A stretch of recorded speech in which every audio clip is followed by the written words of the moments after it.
Hello and welcome to this video, and this video is going to be called the 10 greatest prog moustaches of all time ranked. Right, now some of you people who know nothing have probably clicked on this just so you can get annoyed that I'm doing what you think is a trite and shallow video, which I'm just doing for cheap laughs, you know, just to have a bit of fun and entertain people on a wet Saturday afternoon with a few comments and a few jokes just to lighten it up, right? You probably think I'm just doing it for that, and I'm not doing it for that. I am not. Look how serious I am. I'm angry already, and you like it when I get angry because you told me it. So I'm angry already, and I'm angry with you prog fans that think that this is not a serious subject, right? The prog moustache is a very serious subject, and if you stick around, you're going to understand why, right?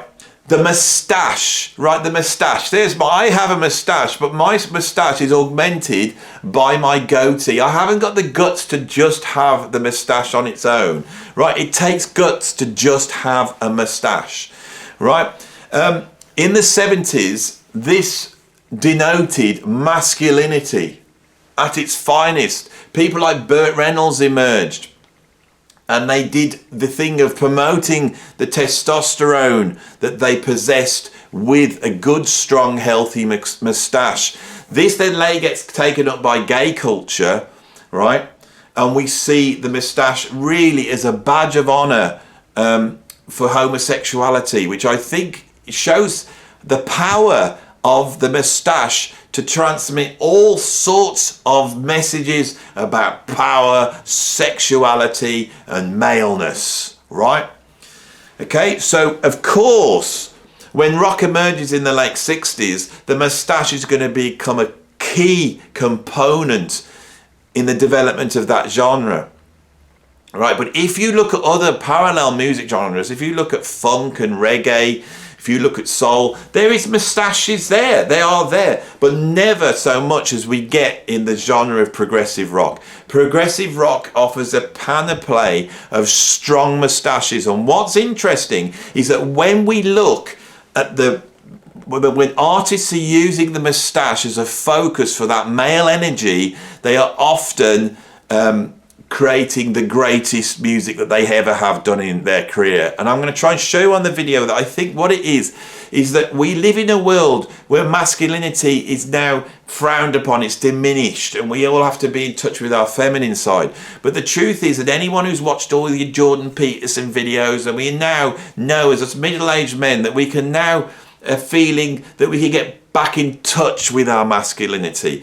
And when we see the great bands of the rock music history there with a strong moustache, we know that we have a positive example of creative masculine energy embodied in a hairy appendage below the nostrils. Right, so this, of course, I'm sure here, with this polemic that I have just come up with off the top of my head right now, that I've persuaded you that this video is not just here for me to have a laugh and a bit of a joke and a bit of a light-hearted 20 minutes, you know, being able to talk about musicians from another angle and maybe explore something that's a little bit interesting and a little bit silly. It's not about that at all. It's about a very serious thing, and you need to know what the greatest prog moustache is, because you won't be able to understand music properly without knowing that. So once you finish this video and I've explained to you the hierarchy of moustaches, you will then have a much greater understanding of music as a whole. So at number 10 we're going to start. I wanted to start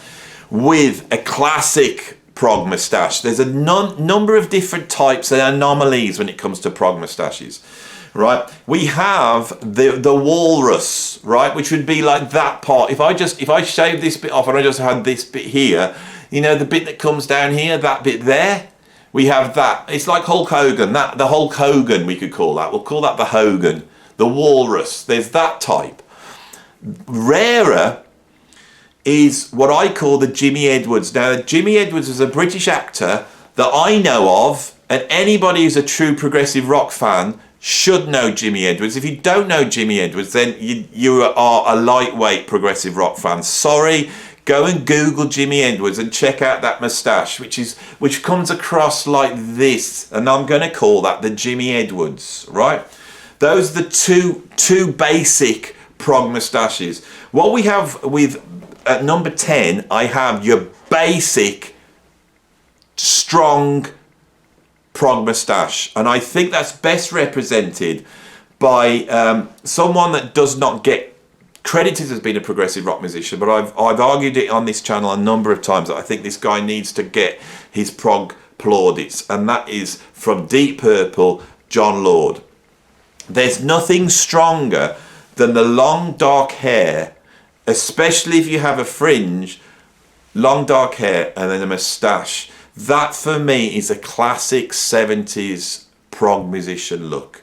And I think if we just want to see it in its basic form, executed absolutely perfectly, we need to go for John Lord. Now, John Lord, if you think about it, is not the only member of Deep Purple with incredible facial hair. As a young boy, I was fascinated and slightly intimidated by Ian Pace's sideboards, which seemed so big that they confused me as whether this was a beard or sideboards, right? And I almost wanted to include Ian Pace's sideboards on the list, but of course then you realise that there's a parallel video to be made on great, progressive rock sideboards. And it just goes to show that although Ian Pace has got those sideboards, he is not the guy bringing in the progressive elements into Deep Purple. That is without a doubt John Lord. John Lord comes into Deep Purple with a concept, and he wants to bring in classical music, orchestral music, and that type of approach into rock music. At the same time, he also wants to take the organ, which has been a feature of 60s rock music, and he wants to heavy it up so it almost acts like a second guitar. And when you listen to Deep Purple, those are the two great innovations of John Lord. And of course, all the way through his career, he had that moustache. I don't think there was ever a moment in time when John Lord didn't have that moustache. Some of the people on this list forego the moustache, right? But in John Lord's case, he's one of these guys that has it all the way through his career. And what we see is John Lord always delivering, always on point with that innovative mixture of a sort of classical composition plus and the heaviness of that organ sound passing through a guitar setup and the whole thing that he innovated at that time, which is his great, contribution to rock history. But now you can see that maybe if he hadn't have had the moustache, he would have just been like any other rock keyboard player, right? It's a question to ask, is it? How could the moustache be playing a part in someone's career in such a way? Right. At number 9, all right, I'm going to put in a whole band, right? This band is, I think we can class them as a progressive rock band. And I think it's related to moustaches directly, right? So let's just get straight in. At number 9, I have Black Sabbath.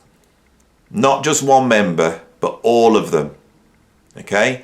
Now, really, in terms of moustache work, we're really coming down to Geezer Butler and Tony Iommi, and I knew one of them were going to go on the list. I thought it would be Geezer Butler, and then I looked at a few pictures. I thought, hang on, look at Tony Iommi. There's certain points where his moustache is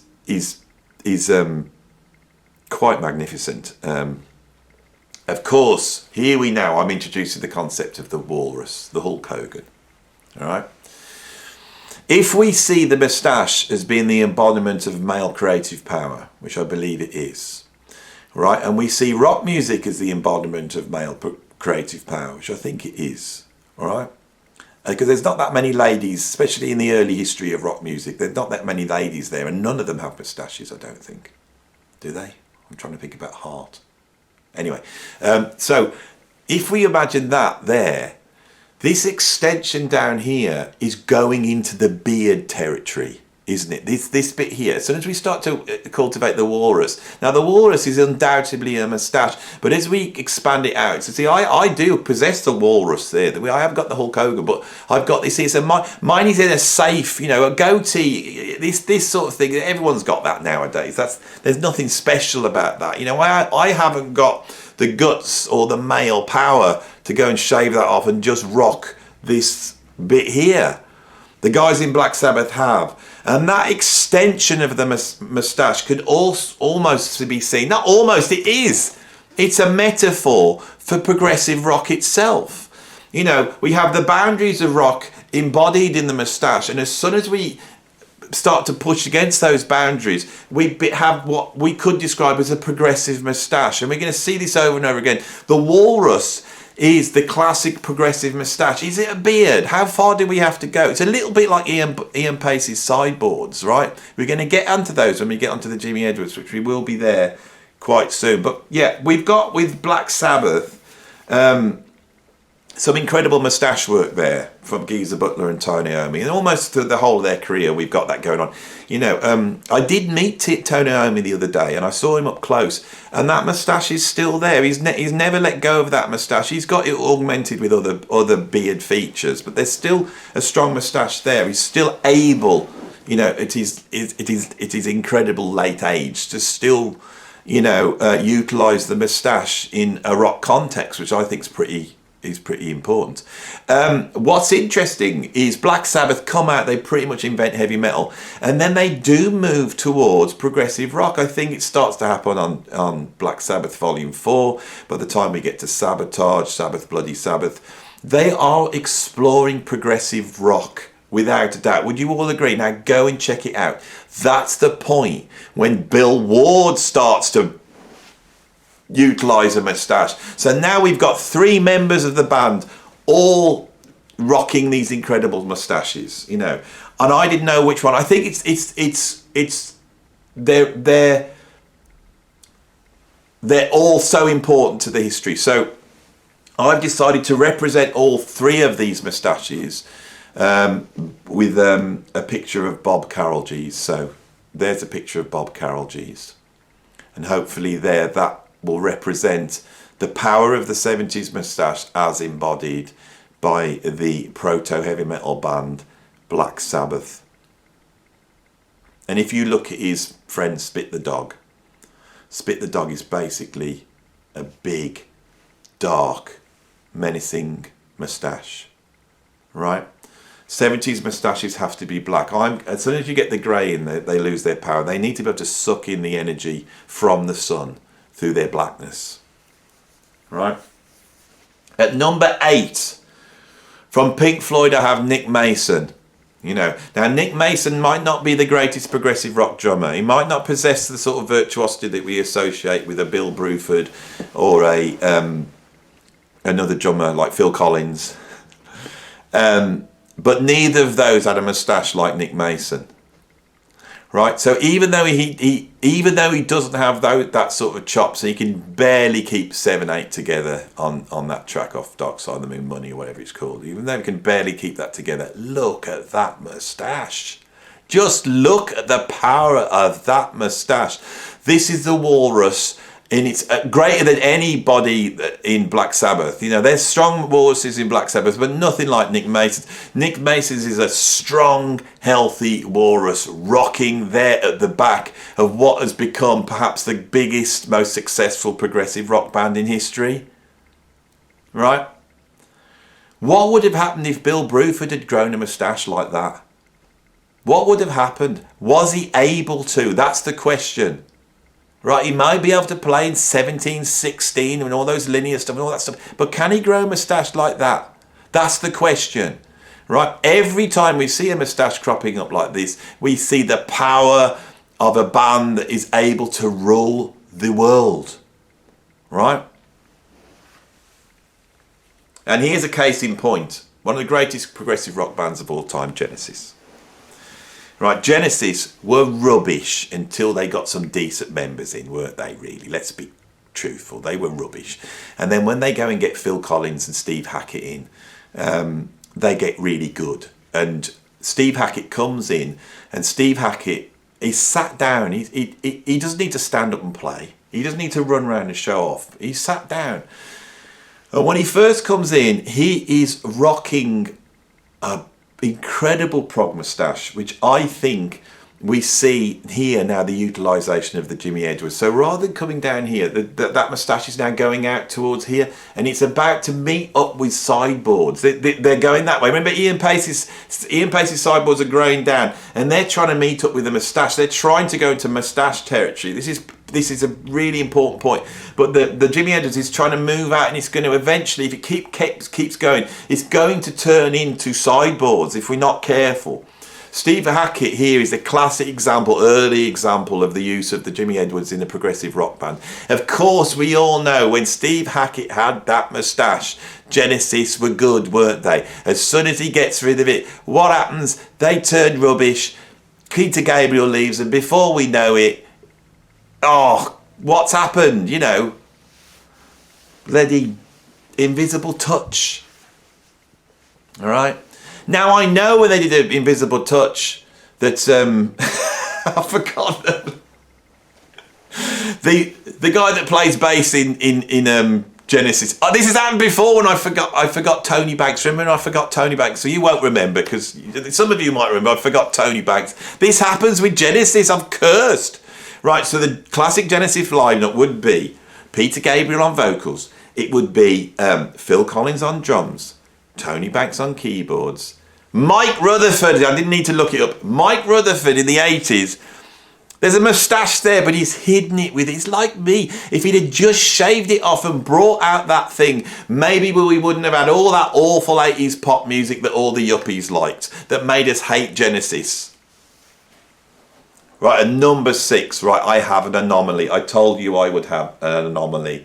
At number 6, I have Ron Mael from the Sparks. Now, the Sparks are a pop band, aren't they? But they're a pop band that are about as prog as you can get. This Town is one of the greatest progressive rock tunes ever written. Right, and I know that because when I played in IQ, we tried to play it, and it was bloody hard to play, and it was all over the place, and it was weird. Now, Ron Mael, who's the keyboardist brother, right, is really here breaking all the rules, which I think Sparks do all the way through. What we have here with Ron Mael is the little used Hitler moustache, right? Now, I'm sure this, you know, just to have that bit there, right? To just have that bit there, because if you're shaving, this bit is difficult to be in the nose, and you might get a nose.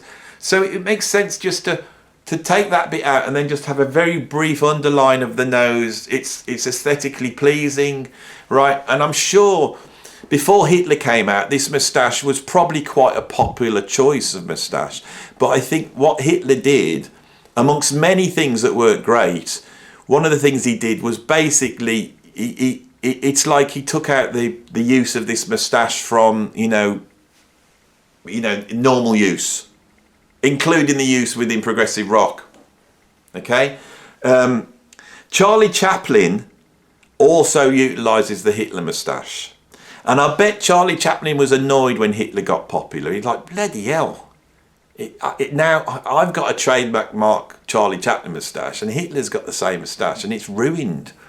It's ruined my, my trademark here. Because these things are very important. Without that moustache, without that one there, the Hitler moustache, what would Charlie Chaplin do? So he had to make The Great Dictator in 1940, where he played a dictator, and this undid. It's a very clever move, right? And this saved this moustache, because if you do grow a moustache like that, and someone says, "What the hell have you done? You've just grown a Hitler moustache." You can say, "Well, I was taking my inspiration more from Charlie Chaplin," and I'm sure this is what the genius of Ron Mael is that who is he channeling? Is he channeling Hitler? Or is it Charlie Chaplin? As a young man, being a Sparks fan as I was, I never knew. But of course, of all the 70s bands that you could think of, there's one that we all know, and it's the Sparks. And the reason why we know the Sparks, because he's got that weird keyboardist that does that and sits there looking like Charlie Chaplin, or if you're less generous, Adolf Hitler. So that's who I've got number 6 from Mael. And number 5, I've got from the progressive rock band Can, Holger. I've got from the progressive rock band Can, I've got Holger, Holger,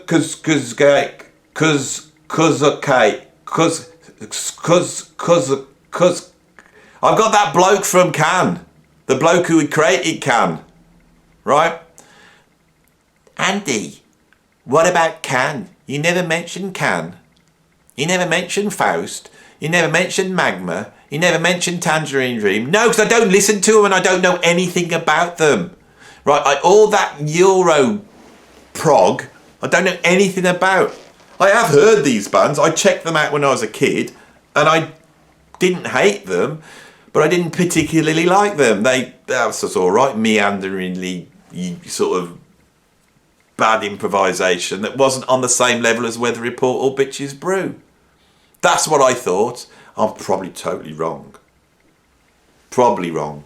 You're wrong, Andy. You don't understand it. That's really brilliant stuff and you don't get it.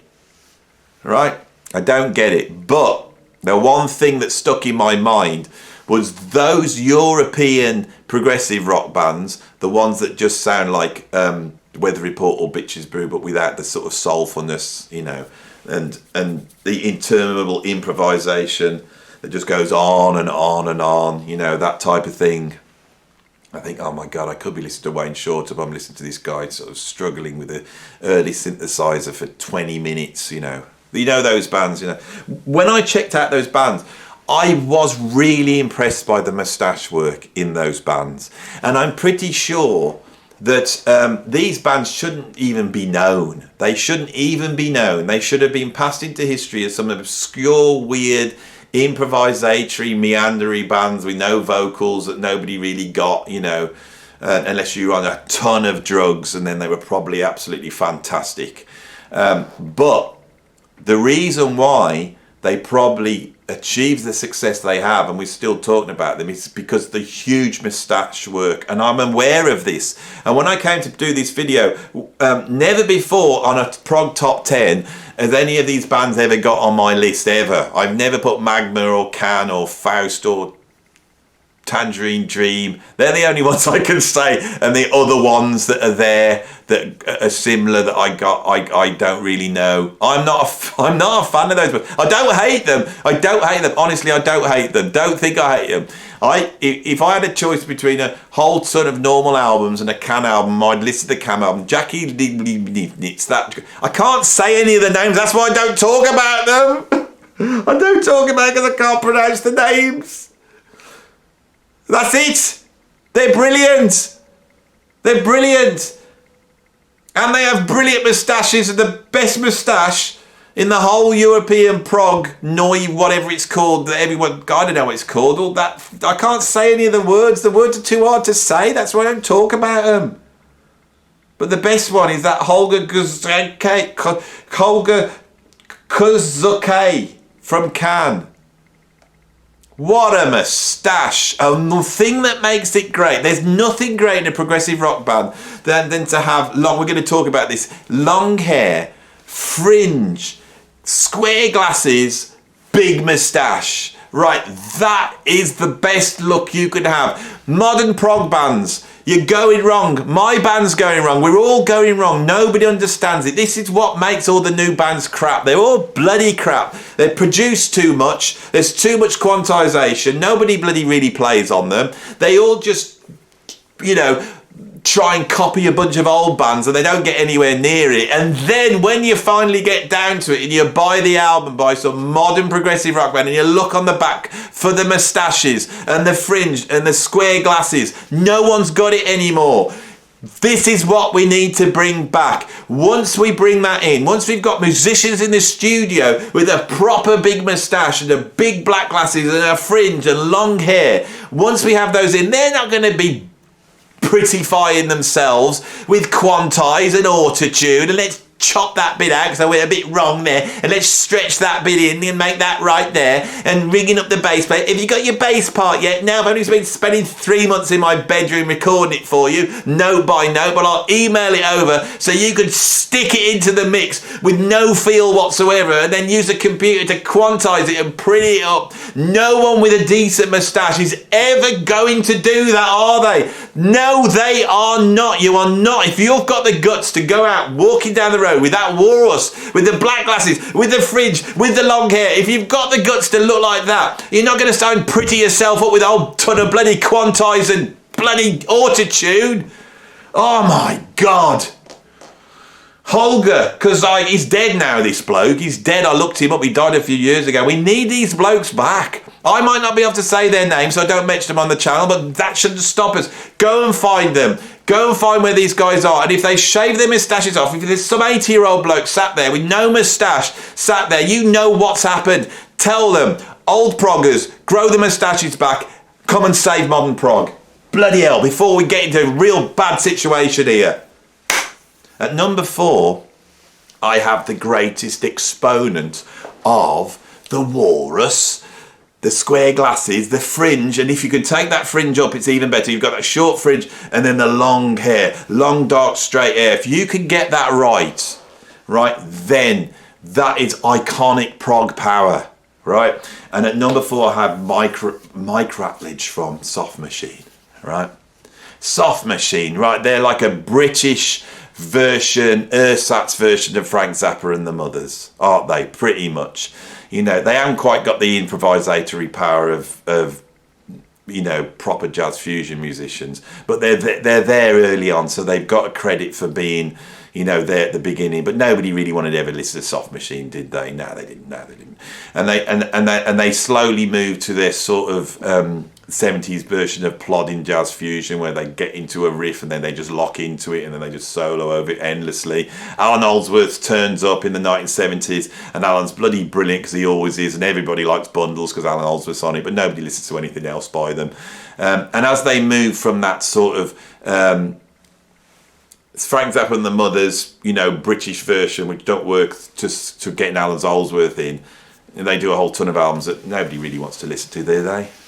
But God, the moustache work and Mike Ratledge, right? That's why they're there, and that's why they're so important in the history of progressive rock. Soft Machine are one of the most important progressive rock bands of all time. You know, look it up in the dictionary. Progressive rock. You know, King Crimson, Soft Machine, The Nice, right? That's what we're going to start off with, and they should be there because of the moustache work, right? And Mike Ratledge, for me, that is absolutely iconic. That's why I put him up so high. When I decided to do this, in my mind popped Mike Ratledge, right? I thought, that's the guy, you know, that's the guy.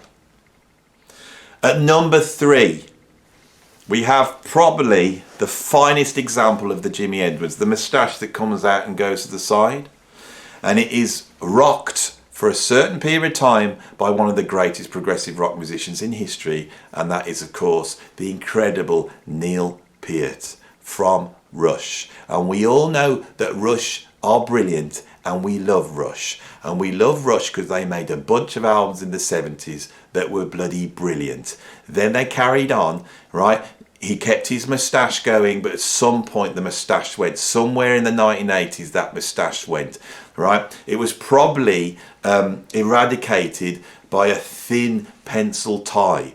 And as soon as those ties were worn by Neil Peart, we knew we were in trouble. And I'm thinking that probably at some point when he was asleep, that tie worked its way up and eradicated the moustache from his face.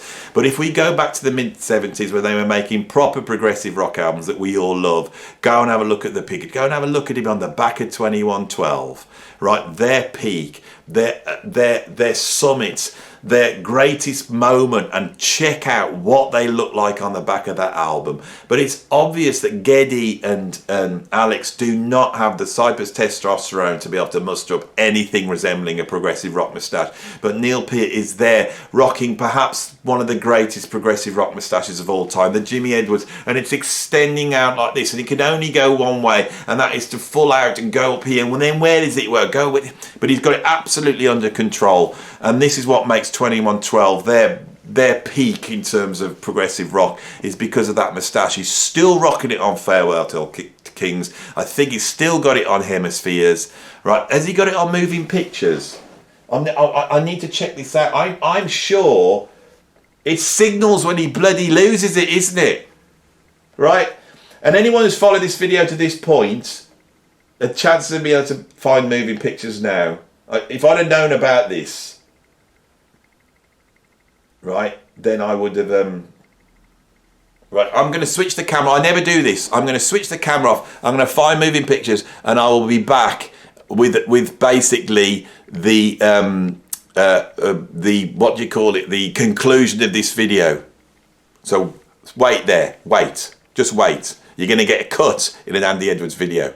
Wait. You ready? I'm going to do it now. 1, 2, 3, cut. Hello, I'm back, and I've managed to track down the point when Neil Peart loses his moustache. It wasn't quite where I thought it would be. I thought it was going to be around about Signals. I thought there was still the shadow of a moustache going on. But just, I think we're here. Can you see that? Now, they've tried to hide it with the photo. I've got one picture of Neil Peart there on the album Permanent Waves. And if we go inside, there's another picture here. Again, they've put him into shadow just so the fans can't quite see that the moustache has gone.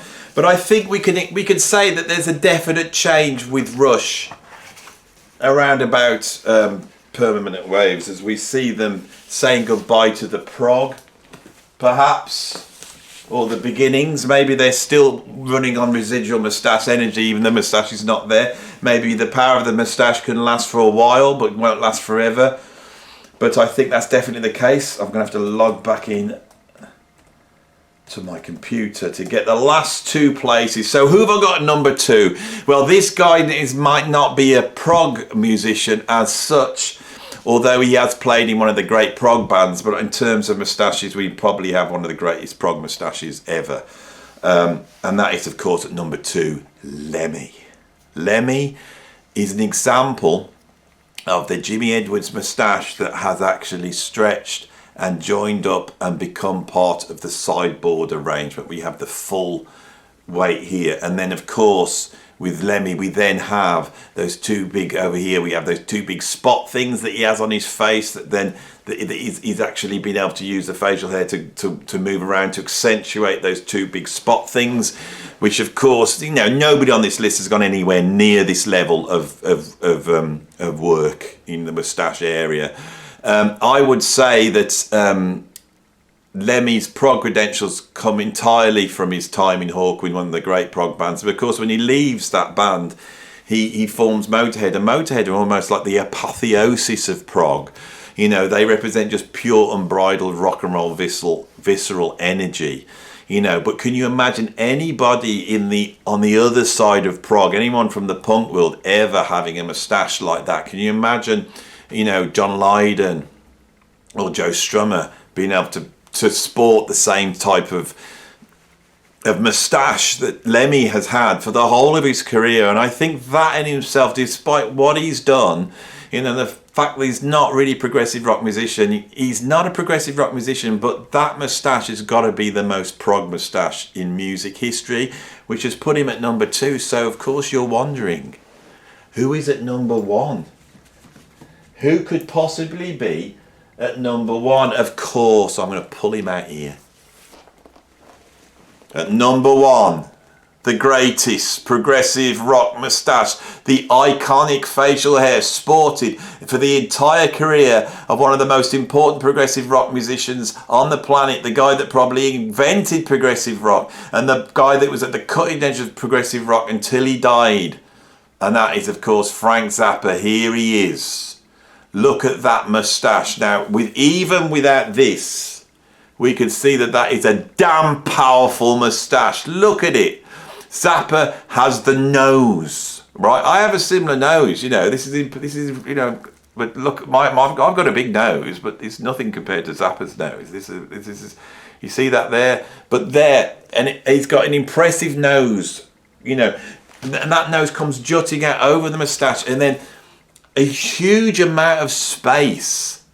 This is very important, you know, that nose to lip space needs to be big enough to really cram in a lot of hair, and then you've got to be able to produce the hair. And you can see Zappa is really, there's a thick mat of hair on that moustache.